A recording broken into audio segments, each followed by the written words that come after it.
The presenting sponsor of Moon Tower Soccer is FVF Law. To find out what makes FVF a different kind of injury law firm, you can visit fvf.law.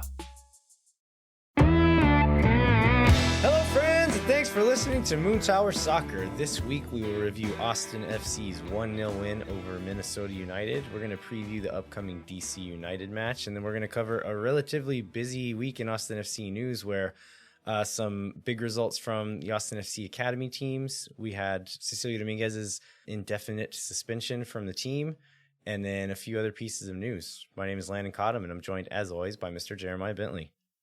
Hey, everybody, I'm Jeremiah Bentley. And so when we opened Patreon up, we told people they could ask questions.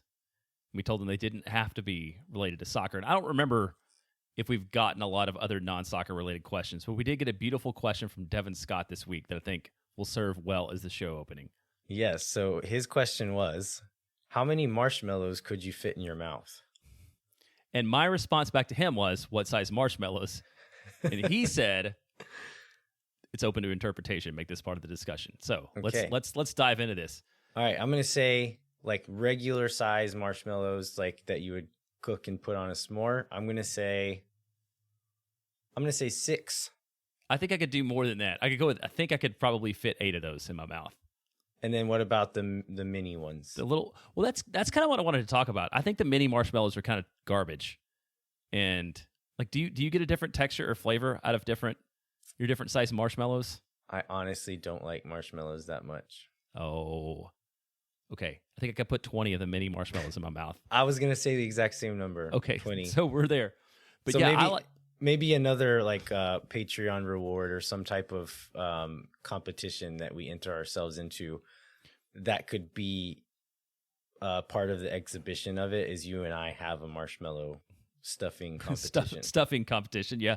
I did want to get into a little bit about the s'more. So you don't like marshmallows at all, like even in s'more form? I like them in a s'more, but they have to be like properly melted and cooked all the way through. And so what does properly melted and cooked all the way through for you mean? I know some people like catch them on fire, but a lot of times the inside is still very firm. And so I like to slow roast the marshmallow so that way it's like soft all the way through. Yeah, I like that too. That's exactly my style. Like I need it completely blackened on the outside, but almost as if the insides have turned to liquid. And it's hard to do that and not have it fall off your s'more implement, right? Because like it eventually starts to break down. But yeah, that's really what I wanted to talk about was what your favorite kind of s'more was. And I know that's what all of our listeners want us to talk about too. And that's why they tune into this show. That's exactly what they're looking for. Hey, it's Devin's question. It's not our fault. Yeah, so if you would like to become a member of our Patreon, you can make us answer questions like this or about whatever else you want. And I met a lot of people on the way to and then on the way back from the stadium the other day. Well, I had several people just come up and say like, hey, I like the show and like chat with me for a bit. And several people said, I've been meaning to join the Patreon and I just haven't done it yet. It's like, well, now is the time to do it. So if you're listening and you're one of these people and you said you've been meaning to join the Patreon, stop whatever you're doing right now. Go and join it. I'm going to be leaving town next week, so I'm going to try to get all of the rewards in the mail before I leave. And so those should be sending out soon. So if you want to get in this first shipment of rewards, join this week and I will do my best to get it to you. What a beautiful plug for that. Yeah. So you can have more of these types of questions, or you can have more of soccer-related questions, and you, the listeners and patrons, are the ones that define what goes on this show. All right, let's jump into some Austin FC news, Jeremiah. So we finally have some details on the U.S. Open Cup, which we did our best to explain with as many details as we had now, but now we know where the game is going to be. We know when the game is going to be. We know who the game is against. So tell us a little bit about that. Yes, we will play on Wednesday, April 20th at San Antonio FC. And we thought it was going to be at 7:30, but I actually just saw that it's going to be at 8 o'clock kickoff in San Antonio. There's a lot of, I've seen posts from both Los Verdes and Austin Anthem. There's like going to be a pretty good traveling squad. It should be a good time. And this will be the third round match, which is the one that we enter in. If we win, we will go on to the fourth round, which will be in May. I guess the big question is, like, what should we expect out of this Austin FC lineup? I honestly don't know. Partially because of Josh Wolf, and he's been known to surprise us with lineups in the past before. And so I could honestly see an entirely rotated 11 with 11 guys who have started 0 or maybe 1 game this season. I could also see a partially rotated team with 4 or 5 starters in there, and then we try to rotate those guys off after 60 minutes or so. I see the merit in both of those things. I think our second 11 should be able to beat or at least compete with the USL side for 60 minutes until we can throw a starter in there. But I think that strategy could be a little risky. And so that's why I could see Wolf going the other way and say, okay, we'll start 4 or 5 starters kind of spread throughout the team. And hopefully we can get an early jump on them, and then we can rotate those guys out so that they get some rest for the league game on the next weekend. Yeah, one thing when I was thinking about this, if you were going to go with a second approach and you were going to go with just a rotated 11, like who do we have that you would put on the bench that can provide like sort of an instant spark or offense in the way that like Liverpool does this in cup games a lot, where like Sadio Mane and Mohamed Salah are sitting on the bench just in case they're needed. Like, and they can create like an instant change in games. I don't know who Austin FC has that could do that. I mean, I think Diego Fagundes, Maxi Urruti, and Sebastian Driussi are kind of the obvious picks for me as far as just like spark guys, like guys that'll bring on instant energy for you. But I mean, even like depending on what the game needs, I don't imagine they'll leave many players at home, just because if we are flying across the country for a cup game, that's a different thing. But they're gonna drive down the road an hour and a half or whatever it is, and so I think maybe if there's someone who has a really hard game this weekend and has to run like crazy, maybe they wouldn't put them on the match day squad. But I would guess maybe they'll leave off a couple of prime starters from the match day squad, and the rest of them will be there just in case, because it's not going to take a lot out of them to make that trip. Yeah, that's a really good point. It's an easy trip down the road, so hopefully we'll see, or I'll see a lot of you down there. So like I mentioned, if we win the next round, the round of 32 is on May 10th at 11th, and the draw will be on April 22nd. So if we win, we'll know pretty quickly who we're going to compete against. And this is still regional in this round, so what they will do is in the next round divide up into 8 groups of 4, sort of geographically, and still again try to play somebody that's within this Texas region, even in the 4th round. And I think it gets a little more open after that. And at this next round, they will not try to separate MLS teams away from each other, correct? It's just kind of an open draw at that point. Yeah. Yeah, at that point, all the MLS teams will enter, because there's still, I think, 8 MLS teams who aren't even in the tournament yet because they were the highest finishers. And at that point, then it's just like an open draw. Okay. All right. Let's move on to some of the bigger news of the week, which is the Cecilio Dominguez story. So Cecilio Dominguez was indefinitely suspended from all activity with the team the other day. MLS is doing an investigation into potential off-field misconduct. We don't want to presume anything about anybody until we have all the details, including the club. It seems like Austin FC is fully cooperating with this, and in the press release that came out, the language that was in it made it seem like Austin FC maybe even initiated this investigation, and we're providing information to the league about it, which I think is good to see. Yeah, I was going to say, one of the things, like Austin FC put out their own press release just minutes after Major League Soccer did too. Like we got one right after that was clear about that. So it was good to see them taking ownership of it, not just in being incited in what the league put out, but putting out their own notice. Yeah, and so some background, which is a little bit sensitive here, and we want to preempt this a little bit with that we have no idea what this investigation is about. We have received zero information. We have heard zero information in like any back channels. And so, but I think it's important to give some context to some of the stories that are floating around out there. So Cecilio Dominguez has some dropped domestic violence charges from 2016 in Paraguay. We have no indication that this is a similar incident. Like I said, there's been no information pointing toward what this is even about. But I think that there are certain types of misconduct or certain offenses that would be forgivable kinds of things that, okay, accept your punishment and then we'll welcome you back into this team. The fans will probably welcome you back.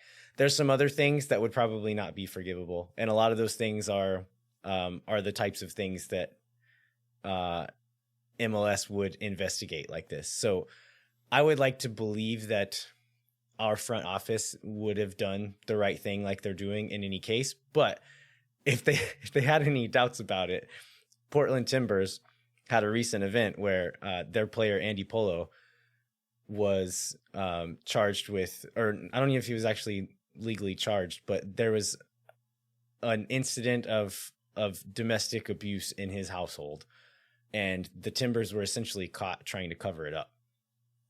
And they got kind of a slap on the wrist this week, which most people think that the punishment was nowhere near what it should have been. But if Austin FC was looking at that situation and knowing this fan base, having gotten to know this fan base like they have the last couple of years, I imagine that they would want to get out in front of something like this because they know that this fan base is not afraid to hold them accountable for something if they think they've done something wrong. But it seems like they're doing everything right, providing information to the league, cooperating in this investigation.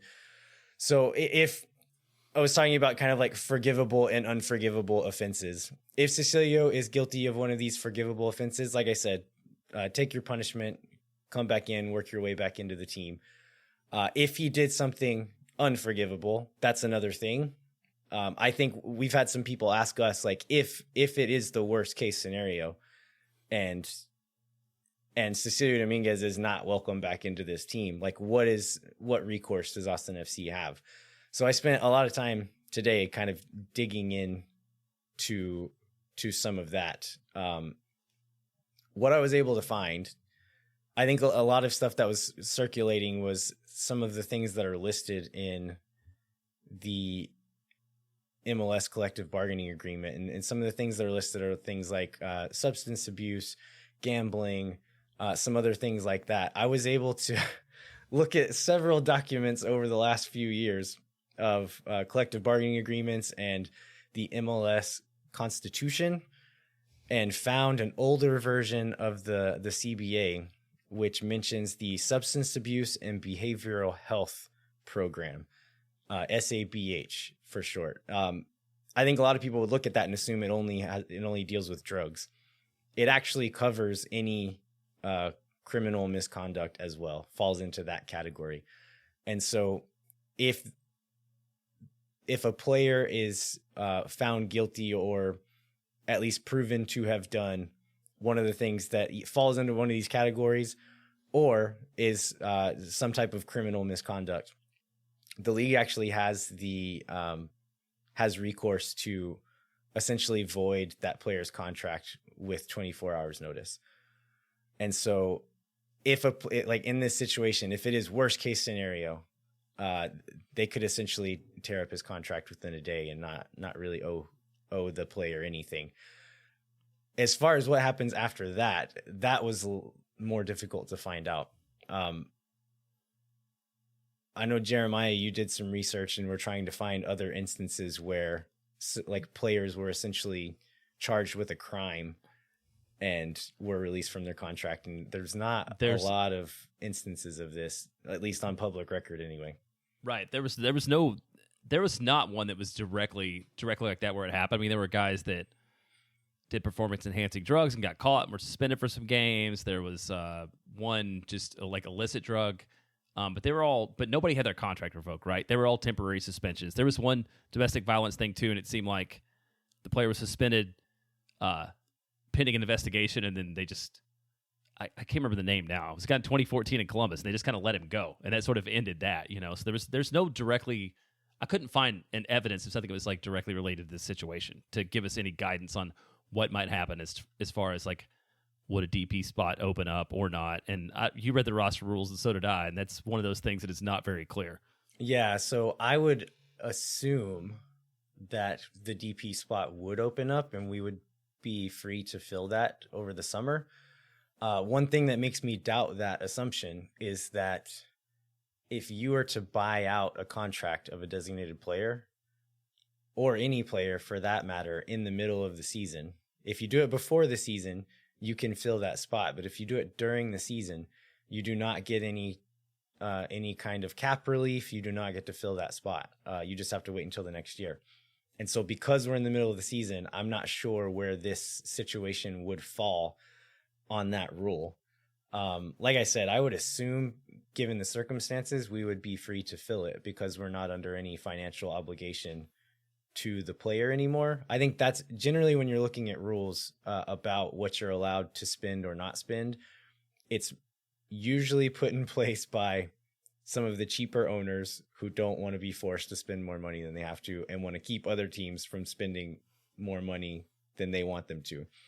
And so by like signing a DP and then buying them out and then be able to sign another DP, that's essentially like what Real Madrid can do, except instead of burying them on your bench, you're buying out their contract. And so this is not that situation, right? So because of that, I would assume we would be able to fill that spot. But again, there's no clear info on this. Yeah, it's all speculation at this point. When in the post-game press conference, they started it off by saying, before introducing Josh Wolf, saying like, don't ask questions about this because we're not going to say anything. But if anybody who paid attention to any press conferences last year, you all know that Eric Goodman of the Austin Chronicle is never afraid to ask a hard question. He asked a question about it, and Josh Wolf said essentially that's not something we discuss. And even when asked,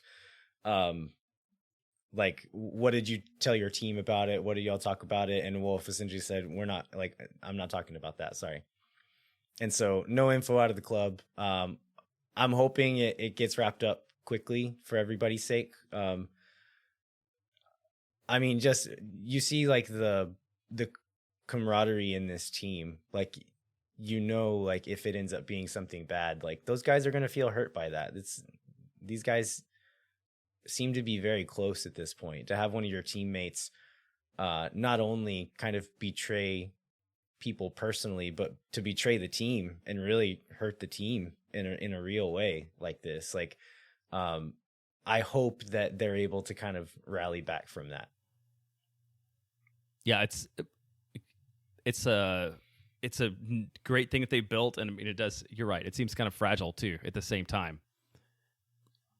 Yeah. So we'll talk a little bit later about kind of the effect that had or didn't have on the Minnesota game on Sunday night. But first, let's jump into some of the more fun news of the week, which is the Austin FC Academies. They're playing at the Generation Adidas Cup in Frisco, Texas this week.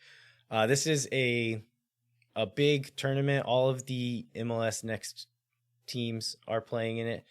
And then they actually brought in quite a few international teams. And so the U15s beat the Celtic U15s 2-0 the other day. And then the U17s beat Santos Laguna 2-1 on Sunday. So both teams starting off really well, defeating international competition. I think they've had this tournament for, I can't remember exactly when it started, but it's been going for several years. I think international teams generally win it. And so to come out and beat two like pretty historically big teams, at least on their first team side, that's a really great start for Austin FC. Yeah, and Micah Burton had a really good game against Santos also, right? He really did. I actually watched all of that one. I didn't get to see the U15 game, but I did watch the 17s play against Santos, and Micah Burton looked the part, man. Like they were hype. They're doing a really great job broadcasting it. So it's David Goss from Extra Time and writes for MLSsoccer.com, and Bobby Warshaw, who was a former player, used to work for MLSsoccer.com, is now doing a a podcast where he interviews Greg Berhalter around international windows and gets like hour and a half one-on-one interviews with Greg Berhalter and does a great job. But I have a lot of time for both of those guys and really enjoy their thoughts on the game. And so hearing them talk about these players, they were hyping up Micah Burton, saying like, this kid is supposed to be good. Let's see what he can do. And at the end of the game, they're like, yep, he lived up to it. He's fantastic. Yeah, I noticed you speculated on why Owen Wolf wasn't with the U17s in that game, and whether it was due to like the fact that who they were playing against, whether he was allowed to or not. And then lo and behold, that night we found out exactly why he wasn't with the U17s. Yeah, so he wasn't on the team. I was curious to see if he was going to get to play. I looked at the rules. I don't think Owen would be allowed to play in the tournament because of he's essentially 2 days too old to play in about half of the competition that the U17 team is going to play in this year. If he were 2 days younger, he could play in all of them. And so I kind of assumed, oh yeah, he's just not going to play because of that. And then turns out he's on the game day roster and then gets popped up and got in the game 6 or 8 minutes in the game. So yeah, we'll talk about that here in a second. Another exciting bit of news is Ervin Torres was called up to the U15 national team again. I think the last time he went in, it was kind of like Micah's first couple of call-ups where it was just a camp. This time they're going to play games. So it's going to be 3 games. And where is that tournament going to be at, Jeremiah? It's in what says taking place from April 20th to May 2nd in Italy, Slovenia, and Croatia. All so right. I assume that it's a one that moves about. From the name, I thought it would have been all in Italy, but that's not the way the press release read. That's pretty wild if they're traveling with the U15s in the 3 different countries, but that'll be some great experience. But awesome to see that Torres impressed enough in those camps that they're calling him in now to actually play in these games. So exciting days ahead for the youth of Austin FC, because I haven't watched the 15s a ton yet, but in the 17s, like Micah's not the only player on that team. There's some other guys that can play, so that are a year older than him. So, and then some of the younger guys are great too. So I think there's going to be quite a few guys making waves in the next year or two. All right, it's good to see him getting those call-ups. And before we get into the Minnesota United game on Sunday, let's go ahead and take a break, and then we'll be back and talk about the match.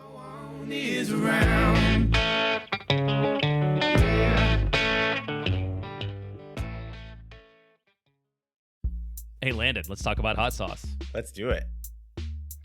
Teardrop Pepper Company has finally created the perfect recipe right here in Austin, Texas. Their all-natural, award-winning hot sauce has a delicious blend of flavor and heat, enhancing your favorite foods and leaving you wanting more.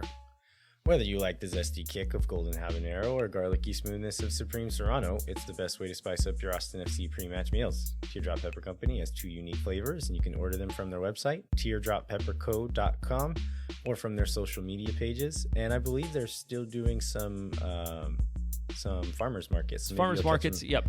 Catch them out in the wild too. Yeah, and I want to send a shout out to my friend who came to the game with me, Greg, who's like a super fan of the show. Happened to run into Aaron Von Flaten once in his Moon Tower shirt and like talked about FVF Law, and then also is like stocking up on Teardrop Pepper Company hot sauce, and he's a big fan of the Golden Habanero. I'm a big fan of Greg because he came and found us at Hop Squad the other day and just handed me and my mom both a beer. So yeah, that's a pretty good deal too. You can use offer code GOAL, that's GOAL, to save 10% off your order. Put it on everything, they'll make more. All right, we are happy to be doing another ticket giveaway thanks to Sage Wilson Property Group, and this one will be for the match on April 23rd. To enter for this giveaway, go to moontowersoccer.com, then click on free ticket giveaway in the top navigation bar, or you can click on the link in the show notes and fill out the form there. Again, this is made possible by Sage Wilson Property Group, so if you or someone you know are in need of Sage real estate advice in Austin, you should talk to our friends at Sage Wilson Property Group. And as always, Moon Tower Soccer is brought to you by the aforementioned FVF Law, the official injury lawyers of Austin FC.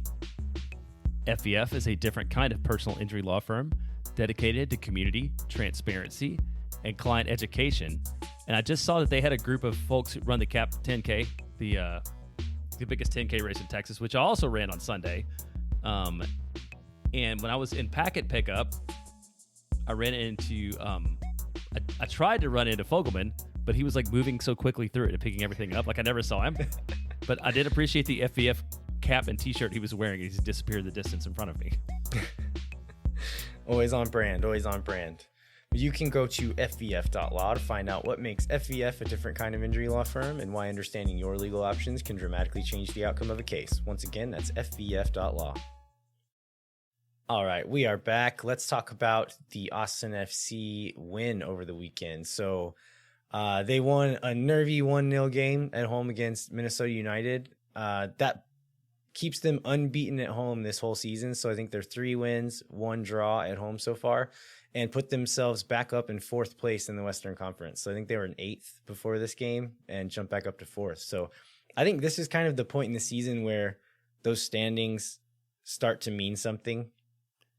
Yeah, I think they start to matter a little bit because you can't jump around quite as much after every match. I mean, it takes a while for it to all play out, but it's a good place to be. The other weird thing is that I was looking, if the season ended today, which there's obviously 32 games left or whatever. But remember last year, all 6 of the California and Texas teams missed the playoffs. This year, 5 of those 6 teams would be in the playoffs. Because right now, both LA Galaxy, LAFC, Austin, Dallas, and Houston are in the top 7, along with RSL and Nashville. So that you talk about how this league like has parity and can change on a dime. I think it's a pretty good testament to that. Yeah, absolutely. It's still a long road to go. So I don't think this means anything necessarily as far as like who will make the playoffs, but I think there's enough of a sample size now to say like these are the teams who are doing pretty good right now, as opposed to 3 games in, like it doesn't really mean much. But I think now it's starting to take shape a little. So I saw a tweet on the last night after this game that kind of summed up this game for me. Is from Gabriel, who's at Hello Gabriel with 3 O's on Twitter. And he says, "We don't always need to win with champagne football. Sometimes boxed wine football does the trick." And then I appreciated John A. Schultz's addition to that, and he just typed frenzy of football. That's a perfect description. There was this whole deal about in Los Verdes Slack last night about being like a casserole. It's like a thing that nobody really likes and everybody brings to the table too, which I thought was a pretty good description of it. Yeah, so a very frustrating game at times. There's only 1 shot in the first half, and then several opportunities in the second half that we just were unable to finish. And so I thought this was quite funny, but our friend Brock Williams posted this earlier today that he appreciated whoever made the highlight video for Austin FC was kind of trolling a little bit, because they almost always start those highlight packages with the first kickoff of the game. And so it went from the first kickoff, and then you expect to see some highlights, but it goes first kickoff and then fade to black and then straight to the second half kickoff. No highlights in the first half. So I believe each team had 1 shot total, no shots on goal in the first half. So although it wasn't a good game, I don't think it was a boring game still. Do you agree with that? Well, I made the mistake, like many people in this country, of watching Liverpool versus Manchester City at 10:30 in the morning yesterday. And then after having watched that 2-2 performance, and then going straight into the Austin FC versus Minnesota United, I was not super excited. But, I think a lot of that first half was a function of the way that Minnesota was playing, right? I mean, they just like sat super deep and just were happy to let Austin take possession. And, we had everybody was up high for Austin. It was just, there was just like no space left to make any kind of connection other than, a few line breaking plays where just nobody connected.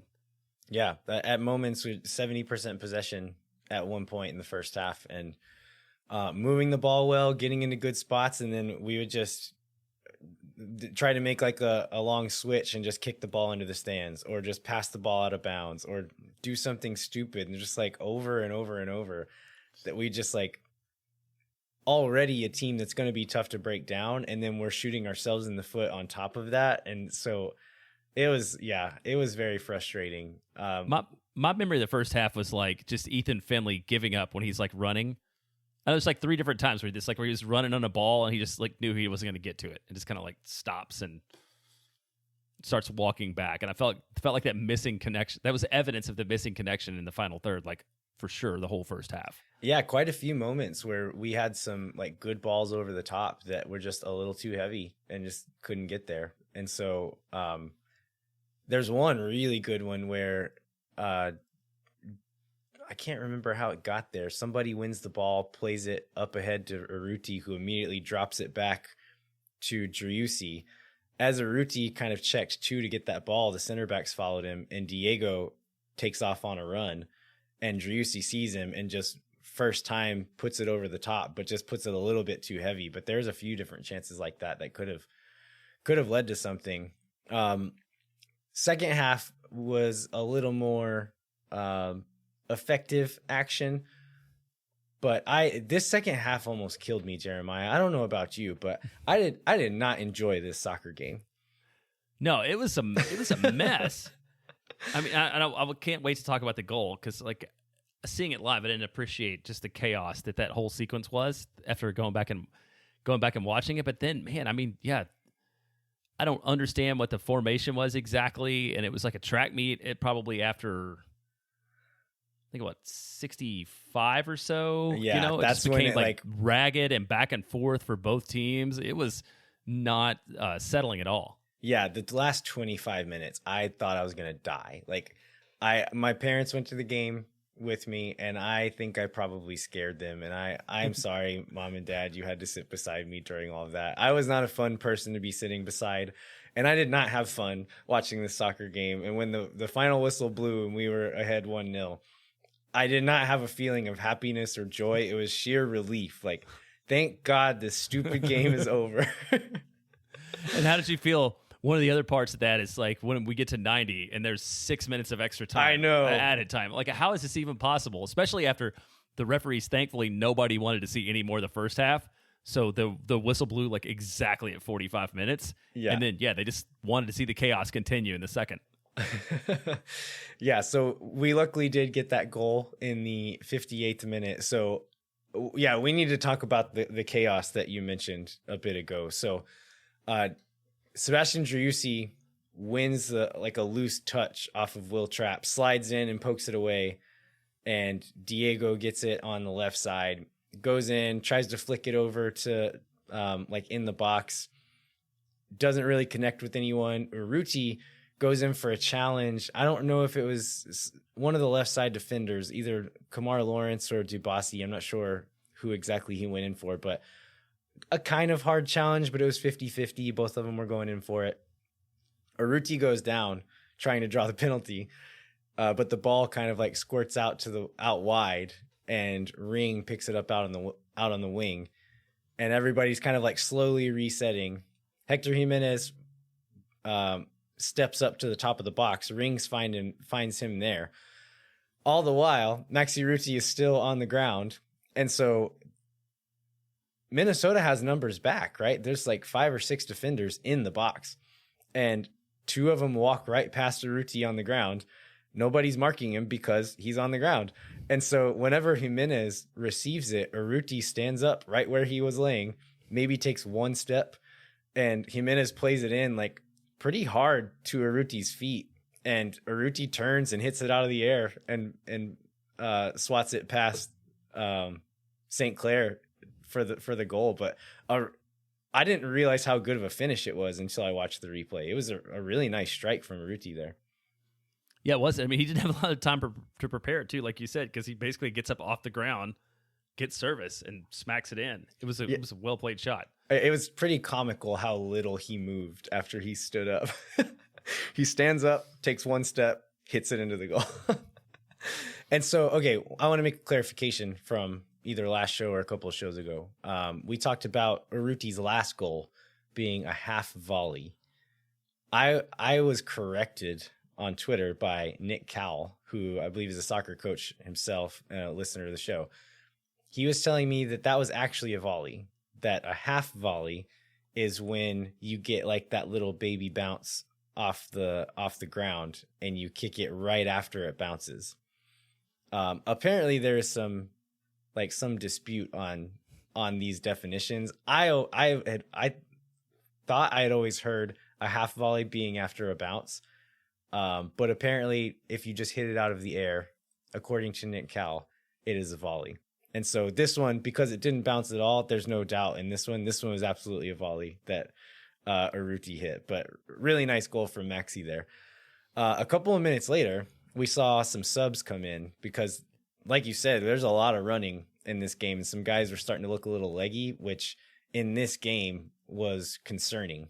Because if you don't have the legs to put in the kind of effort you need to on a given play, it could end in disaster for you. So some pretty interesting subs, but so we bring on Johan Valencia for Ethan Finley. And so I see that one and I'm confused and wondering what's about to happen. And then the next two subs, like, okay, maybe they're going to bring in like a winger for a midfielder, and they just like didn't do it like for like, and yeah. But then I look over to the sideline and it's like, those are fullbacks standing over there. Is Gallagher going to play on the wing? And then they hold up the signs like, nope, both fullbacks are coming out. So they took out Jimenez. Oh, we didn't even say this, but Hector Jimenez started in place of Nick Lima in this game. And so they bring off Jimenez and Kolmanich, bring on Nick Lima at right back, John Gallagher at left back, and then they move Alex Ring out to the right wing.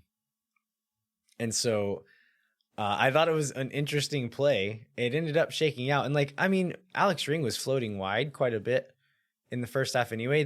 Minnesota was doing really well to clog up the middle. And so Josh Wolf talked about in the post-game press conference that he trusts Alex and Driussi to kind of find the space. Like, that's their role, is not to stay in that half space, but just to see what the defense is giving and taking and move into those spaces as you need to. So he was often end up wide, and Ethan Finley would push inside a little bit. Yeah, and that was like a very non-dogmatic position from Josh Wolf, which I appreciate. It's like, because, you know, as we hear so many times about this rigidity, and in this point, he was talking about when you have the guys you can trust. And you know, the timing was a little bit weird because of the goal, but they were warming it up at what, like 53, 54. He did also talk about how it was very, like, at 60 minutes, he was bringing on new fullbacks. I think maybe because he knew this is how the game was going to go, so it was just like a coincidence of timing that those substitutions happened right after the goal. Yeah, and I mean, the fresh legs were an asset for the rest of the game. Lima and Gallagher, I think especially Gallagher, was involved in a lot of moments that really helped us finish this game out. And Gallagher is still like not quite a fullback. I think he's getting there, but in the moments when he gets caught out, he's fast enough to make up for that mistake. And so I thought a really good performance there and a good substitution. I think both of those guys were key in finishing out the game. Yeah, they were. So I think the next moment that I had written down was I think it's 65th when Michael Boxhall like body slammed Julio Cascante. Yeah. And but he didn't get a yellow initially, right? Like, well, it looked like, so I kind of caught the tail end of it, and I was like, it kind of looked like somebody got body slammed, but I didn't quite see it all. And I looked around, and I don't think there were any officials in a spot to have been able to see it very well, because the near line judge was the deeper one. And so they were 75 yards away. The other one was looking through a crowd of players in the box after a corner kick. And then the other guy was the main official was turned around looking the other way. And so I don't know if they had like VAR tell them to give a yellow or if he actually did see it, but Brad Stuver was pretty adamant about it. Like, did you notice that? Yeah. But yeah, they ended up giving Boxall the yellow. That guy is an SOB, man, and he's good at it. But yeah, I think like I said, the last 25 minutes, there were 2 goal line clearances. One from Boxall. Yeah, Boxall cleared. Whose shot was that? It was a Maxi Urruti shot. It was one of his last, maybe not one of his last actions before, but it was an Urruti shot. He chips St. Clair, and Boxall peels back behind and heads it off the line. And then Diego clears a shot off the line. I think it was on a corner. Like they played the corner in hard and somebody headed it down, and Diego was there on the back post and clears it off the line. A few moments where playing it out of the back goes wrong. One of which Brad Stuver like kicks the ball out wide and kicks it too low, and it bounces off of a Minnesota player. He runs out and steps in front of another Minnesota player, grabs it. The ball slips, bounces off his leg, and bounces out of the box. And so he just keeps chasing it, and it ends with him slide tackling a player 35 yards out from goal. That was crazy. That's also Will Trapp was running around without a shoe for like 5 minutes, I think. Oh, I missed that. During that, yeah. Trapp's shoe comes off, and he's just like has one shoe in hand. One of his shoes like is on, one of his boots is on his hand, and like the other one's on his foot, and he's just running around for a bit, like trying to get the game to stop, and nobody's listening to him. We got the Alex Ring bicycle attempt, which looks like it really, like he almost hurt himself trying to do that. Yeah, so there's a few moments that it almost felt like players were being like a little too unselfish at times. Upon watching the replay, there were fewer of those moments than I thought. At the angle that like I could see from my seats, there were 3 or 4 moments that I thought players should have just, they were close enough and had a good enough angle. They should have just smashed it on frame and hoped for the best. And instead tried for a cutback or something. After watching the replay, I think there's a few of those where seeing the angle they had, it would have been a very low percentage chance. And so a little less frustrated about some of those. That being said, I think there were still a couple of moments where guys could have just taken a crack at goal and instead tried to square it. Or Diego tries a dummy one time at the top of the box. When he could have just hit it first time and put it on goal. He tries to leave it for Driussi on the backside, and it gets deflected and ends up leading to nothing. So I just wish they could find that balance, you know, like of when to be creative and when to just like calculate that XG in your head and just say like, this is good enough. I'm just going to smash it. And we saw that last week too, right? With that chance that Ring had when he could have hit it back post. But we ended up squeaking out the win. I did not feel good about it until the last 10 seconds, but we did it. Yeah, a win's a win, and we move on. And it's a kind of, you know, going back to last year, I feel like that's a kind of match where we would have found a way to give up 2 goals in that sort of frenetic last 25 minutes and drop one at home, 2-1. And so I think we're now 7 wins, 1 tie, 1 loss in our last 9 matches at Q2. So we continue to build on this idea that we're going to have a home field advantage. So all in all, a successful result, no matter how stressful it was in the moment. Yeah. So I wanted to loop back and talk about some of the other subs that came on. So particularly, I'll save some time for Valencia here in a second, but Owen Wolf came on and got, I think, 6 minutes in this game. And then Danny Houston got 11 or 12 minutes as well. I thought both of them did a good job with the limited time that they saw. Yeah, I completely agree. And I really, as much as we've always like given Danny Houston a hard time, it was really kind of heartwarming, like with everything he's gone through and the work he's done in the offseason, to see him get the chance to get into the game and make a little bit of a difference. And it made it look like he belonged. Like he looked like maybe he can add something when he's got a little bit more time. I mean, he moved well, seemed to be good spaces. So I was impressed with him. Yeah, and he was fighting with those center backs. Like Minnesota has a really physical back line, and he was in there bodying up to guys, taking up space. Which, I mean, he was sent in to do a job at that point in the game, right? So, and I think he did it well. But he looked energized, looked motivated. So hopefully he can kind of take some of that momentum and maybe get some more minutes, maybe in that Open Cup game, and turn it into something. Because as good as it is that Urruti has scored in the last 2 games, competition at center forward is always a good thing.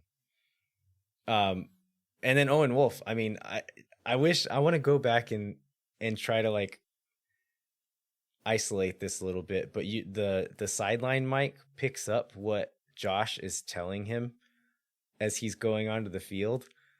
And he says something about fouling guys. I think he essentially told him like, kind of what I assumed you would be telling him in that moment. Like, go run your little 17-year-old legs off and like smash into people and just like make this game dirty, like make it ugly and finish it out. And I thought he did a good job doing that. And actually had one moment where he played a ball into the box, like a cutback, that like somebody had to lunge to stop. I don't remember who was at the top of the box waiting for it, but played a really dangerous ball at one point as well. But I thought Owen looked good.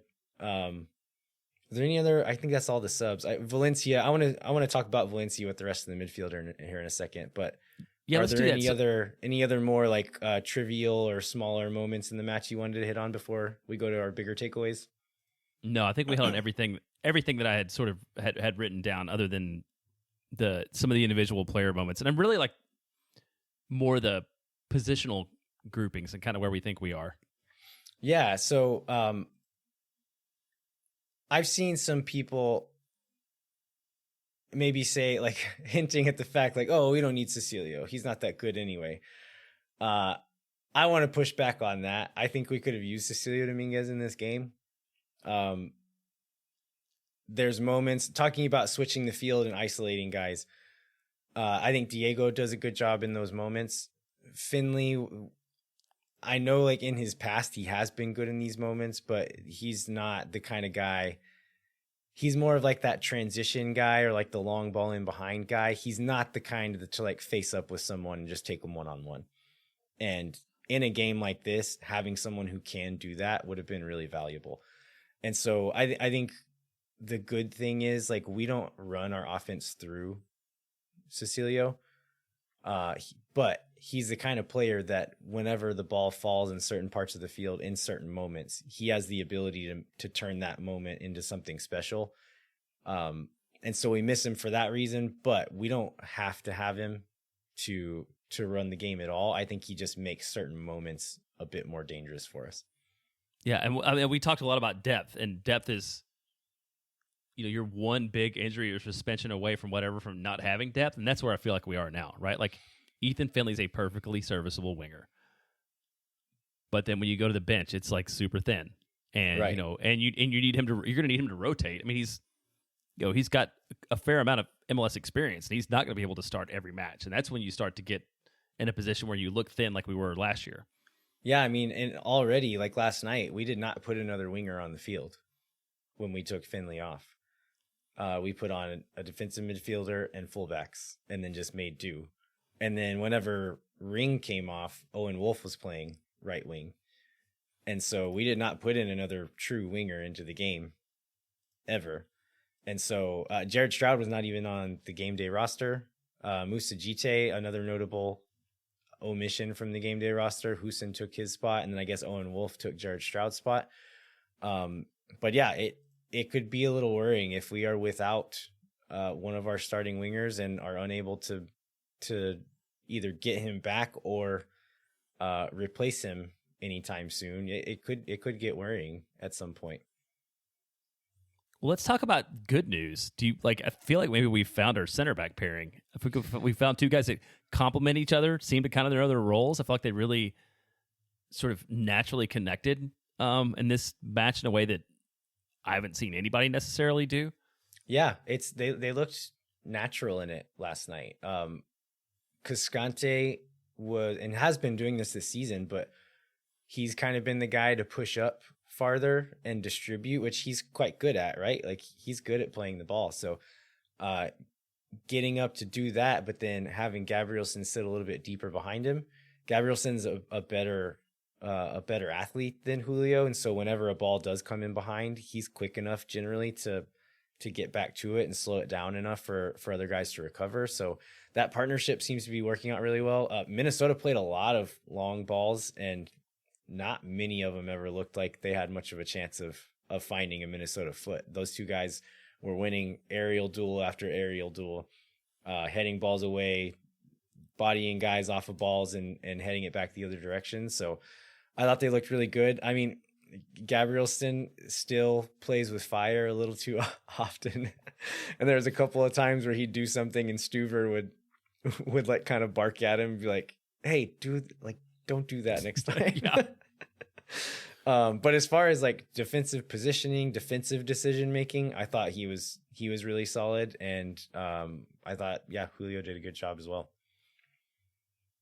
So I had some conversations over the last couple of weeks about Keller. I know there's a lot of like big Kip Keller fans, and after those first 2 games he played, rightly so, he did great. But I think a way to frame this is like Kip Keller is going to be a very good center back. But if you're thinking about who has the highest upside for this season, and you just kind of look at these 2 guys on paper, this college player played 2 professional games ever versus a 30-year-old international center back, played in 3 different countries, been a captain of teams, most of the teams he's played for. He's new, so he's going to need some bedding in.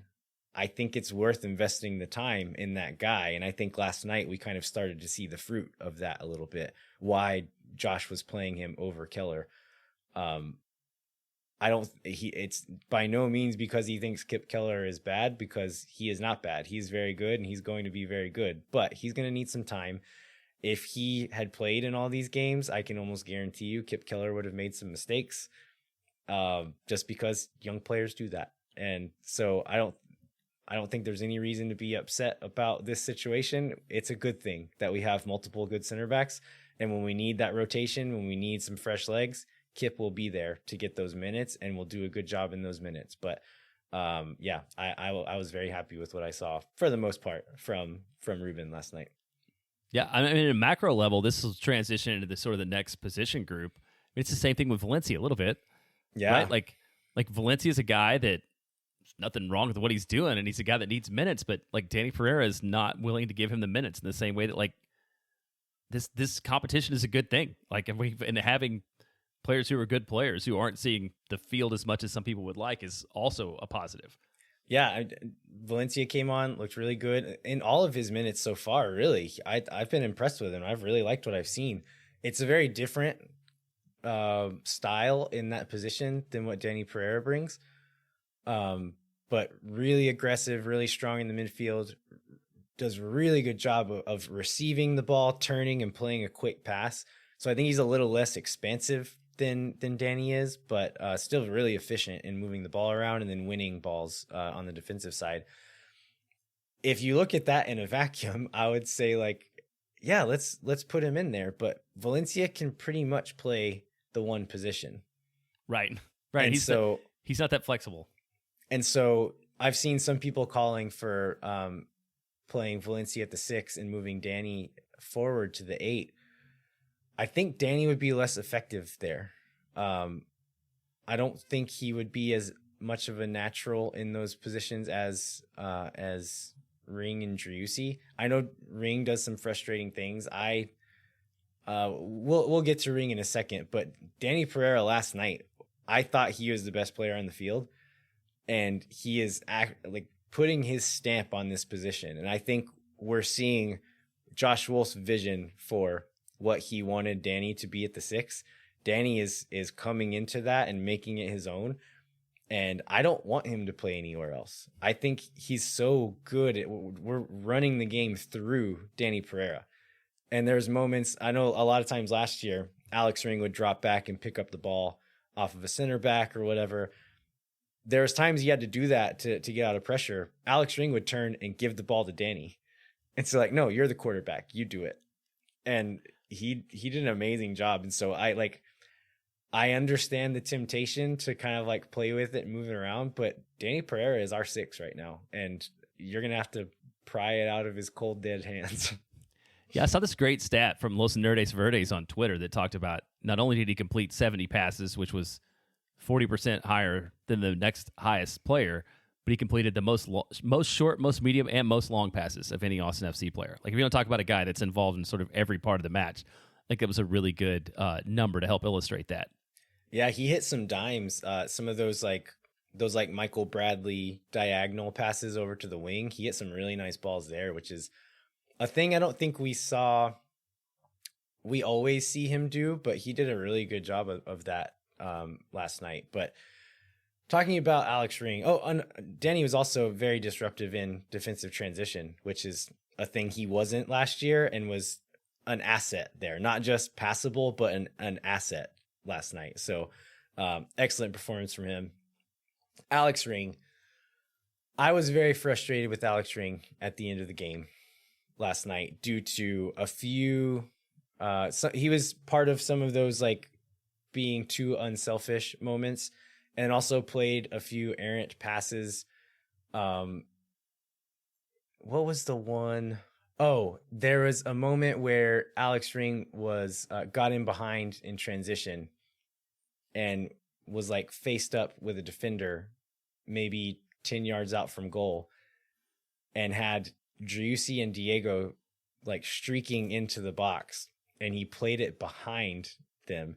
And in the moment, I was livid. I was absolutely livid that he misplayed that ball. On the rewatch, St. Clair did a good job of cutting off that angle.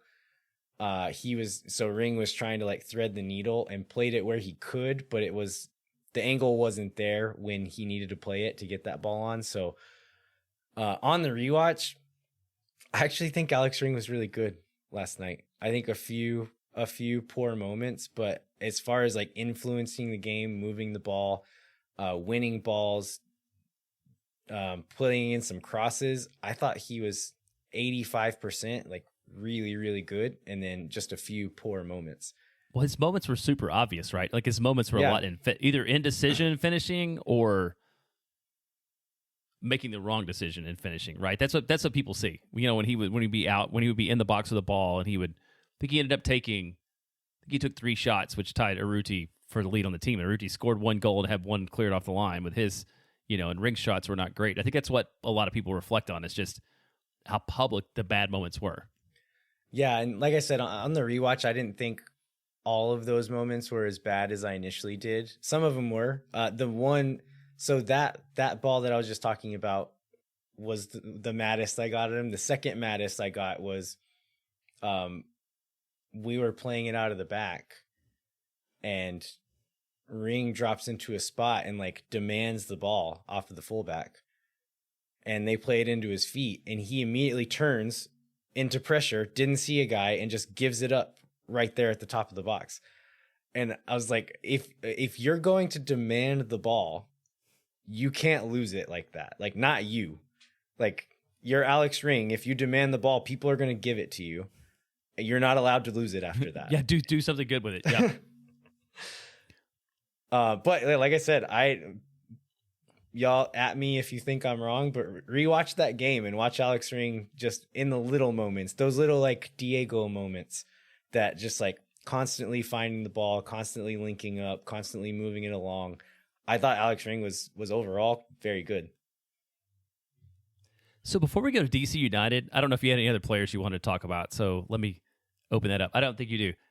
I want to give the announcer guy, the new announcer guy, has been really good, and I've like loved the energy he brings. Oh yeah, to the game, and we haven't talked about him. I just wanted to make sure before we got on from that, I forgot about it. Like it's a nice touch, and it's a nice additive thing to the stadium experience, and like he understands the supporters and kind of understands the crowd, and I think he fits in really well. Yeah, and it's whenever he rolls those R's in Urruti, it's amazing. I think that's what really struck me was when Urruti scored that goal, and it was just rolls the R for about 15 seconds. Yeah, it was awesome, but it made me even more excited about that goal. And so I didn't want to let this game get away before we threw a shout out to him, because I don't know that we've done that yet. All right, are we ready to move on to our DC United preview? Let's do it. All right, give us our history lesson, Jeremiah. Okay, DC United, founding member of the league, 1996. Early days under Bruce Arenas, they were very successful. I think it was like 96 to 99. A lot of their success is very almost ancient history in terms of MLS now, but they have won 4 MLS Cups, 4 Supporters Shields, and 3 U.S. Open Cups. I wrote MLS Cups twice in these notes, but it's the U.S. Open Cup is the second one of those. One of the things that I remember, because we both listened to that Grant Wall podcast on Freddie Adu, American Prodigy Season 1. So it was the original MLS home of Freddie Adu. And the one thing I didn't know until today was that in 2000, I think it was 7, when they traded him to RSL, he was like Nick Raimondo was the throw-in on that deal going from DC United to RSL, which I thought was like, that turned out to be a great deal for RSL, but not for the reason they probably thought. So. Yeah, Nick Raimondo went on to become a legend for their team, and Freddie Adu went on to be Freddie Adu. Exactly.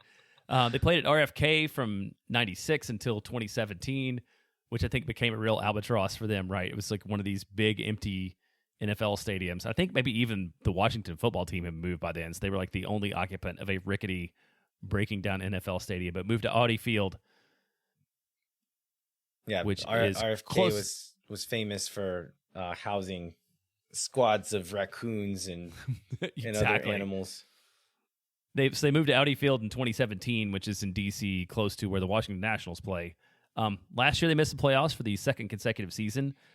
Barely finished behind the Red Bulls for the last playoff spot. And then we were looking into like finding ways to make this interesting, but they're really just kind of a boring team, right? Is that what we ultimately settled upon? Yeah, I haven't gotten to watch a ton. I've seen just some highlights and maybe half of a game, but yeah, they don't know what to point out in their highlights. They've scored 5 goals in 5 games.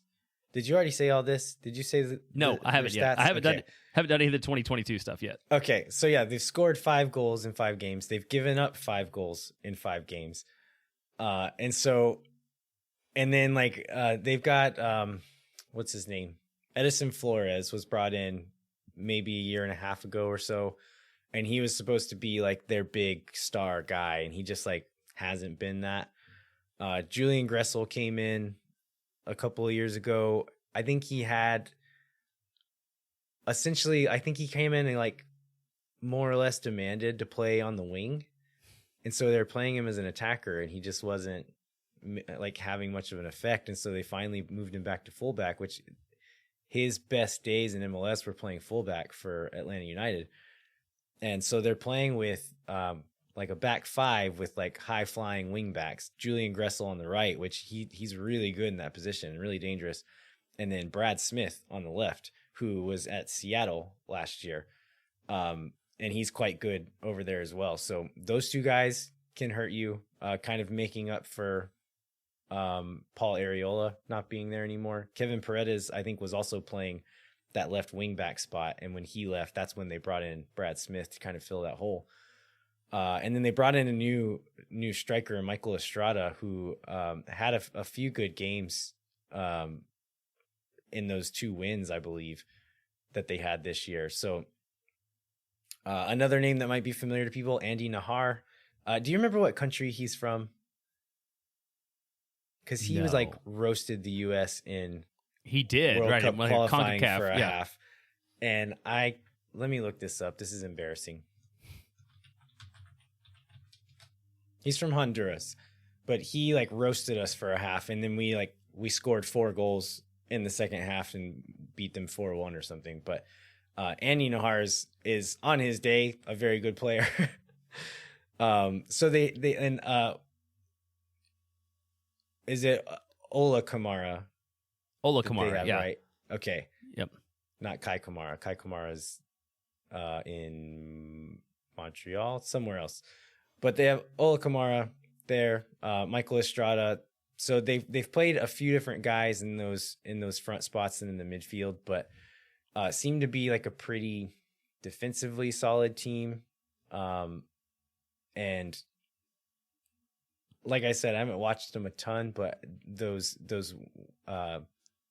wing backs that they have, I think could be dangerous in beating us in transition. But I think this is another one of those, like if this were at home, I would be pretty confident in saying that we should win this game. But the fact that it's on the road makes me have a little bit of fear about it. But you just never know what you're going to get. I mean, it's weird though, because you just look at the names. Like we just named through like half a dozen guys. You're like, yeah, collectively these guys should be okay, but they're not. I mean, they're 10th in the East. They've lost 3 matches in a row. Just not a whole lot of identity with DC United, despite having some players that are relatively household names. So Austin are on the road in DC this coming weekend. They'll be back at home against Vancouver, another winnable game, and then on the road to Houston. So I know on the last show we were talking about how many points we wanted to see in April, And so at this point, we're at 4. Is that right? That's right. And what was the number that we ended up on? Either 8 or 9. Okay. So let's game this out. Let's say a draw in DC. That puts us at 5. A win at home versus Vancouver puts us at 8. And then on the road in Houston could easily be points as well. Like that's an achievable result there. Houston is playing fairly well. They're right behind us in the table, so not necessarily the pushovers that they were at times last year. And a team that also beat us last year. So but it's an achievable result. And so I think 8 is like feels conservative at this point. Hopefully we're not disappointed, but I think they can do it. I think 9 or 10 is like not it's not unreasonable, and it's just in really good shape going forward. Yeah, absolutely. All right, anything else we need to cover, Jeremiah? I think we've covered it all. All right, we would like to remind you to rate, review, and subscribe wherever you get your podcasts. Spread the word, tell a friend, let them know about the good news of Moon Tower Soccer. If you want to continue the conversation, find us on Twitter. I'm at LVAHero87. Jeremiah's at JBrentley_ATX. And then we are at Moon Tower Soccer on Twitter and Instagram, where our most popular posts I've ever posted are videos of Ruben Gabrielson's babies on the field after the game. I love it. Again, sign up for the Patreon if you have a few bucks. We'd greatly appreciate it. And then visit the Striker Texas website. Jeremiah, what should folks look for there? There are 2 things I want to point out. One is Phil West writes a really good MLS Notebook article that apparently, according to Phil, not enough people read. And I think you should, because it's a really good overview. And then also just know that whatever happens in the Cecilio Dominguez story, Chris Bills is all over it and is going to have the best analysis and the most objective analysis you can find about what's going on. So I would, if you were looking for a place to follow this story beyond like rumors out of Paraguay on Twitter, I think Chris Bills is probably a good source for that.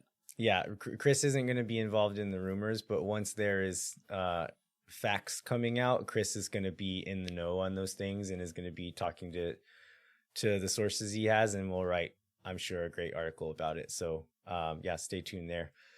Thanks so much for listening. We'll be back next week with a new episode of Moon Tower Soccer, where we will review the DC United game and then preview both the U.S. Open Cup midweek and the Vancouver match at home. And then any other Austin FC news that happens between now and then. Until then, I'm Landon Gotham. I'm Jeremiah Bentley. We'll catch you next time.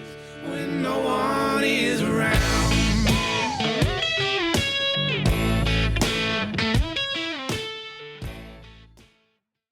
Muchas gracias. Bye bye.